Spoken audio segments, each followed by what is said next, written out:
ଦଶଧାଡ଼ିର ରଚନା ନୂଆଖାଇ। ଆସ ପିଲେ ଅଭ୍ୟାସ କରିବା। ନୂଆଖାଇ ହେଉଛି ଇଷ୍ଟଦେବୀଙ୍କୁ ବର୍ଷର ପ୍ରଥମ ଅନ୍ନ ସମର୍ପଣ କରି ଖାଇବାର ପର୍ବ। ତାକୁ ଆମେ କହିଥାଉ ନୂଆଖାଇ। ଏହି ପର୍ବ ଭାଦ୍ରବ ମାସ ଶୁକ୍ଳପକ୍ଷ ପଞ୍ଚମୀ ତିଥିରେ ପାଳିତ ହୁଏ। ମା ବସୁମତୀଙ୍କୁ କୃତଜ୍ଞତା ଜ୍ଞାପନ କରିବା ନିମିତ୍ତ ବର୍ଷର ପ୍ରଥମ ଫସଲ ନୂଆ ଧାନକେଣ୍ଡା ଓ ନୂଆ ଚୁଡ଼ାକୁ ଏକ ନୂତନ ହାଣ୍ଡିରେ ଭୋଗ କରି ଏହି ପର୍ବରେ ଘରର ଇଷ୍ଟଦେବୀ ଓ ମା ମହାଲକ୍ଷ୍ମୀଙ୍କୁ ପୂଜା କରାଯାଏ। ନୂଆଖାଇ ପର୍ବକୁ ନବାନ୍ନ ଭକ୍ଷଣ ପର୍ବ ବୋଲି ମଧ୍ୟ କୁହାଯାଇଥାଏ। ନୂଆଖାଇକୁ ଆମେ ଆଉ କ'ଣ କହିଥାଉ? ନବାନ୍ନ ଭକ୍ଷଣ। ଏହି ପର୍ବକୁ ନିଷ୍ଠା ଓ ଆନନ୍ଦ ସହିତ ପାଳନ କରାଯାଏ। ଘରର ମୁଖିଆ ନୂଆ ଲୁଗା ପିନ୍ଧି ପୂଜା ପାଠରେ ବସନ୍ତି।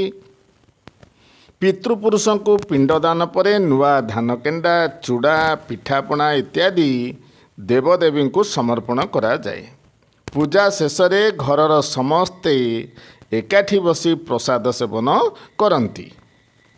ସାନମାନେ ବଡ଼ମାନଙ୍କୁ ମୁଣ୍ଡିଆ ମାରନ୍ତି। ଏହାକୁ ନୂଆଖାଇ ଜୁହାର କୁହାଯାଏ।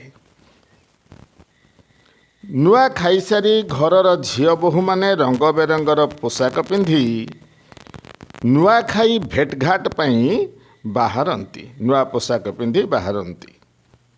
ବଡ଼ମାନଙ୍କୁ ମୁଣ୍ଡିଆ ମାରିବା ବେଳେ ସେମାନେ ଖୁସିରେ କହନ୍ତି, ବଞ୍ଚିଥିଲେ ଆର ବରସକେ ଦେଖା ହେମା। ବଡ଼ମାନେ ଏଇଭଳି ହସ ଖୁସିରେ କହିଥାନ୍ତି।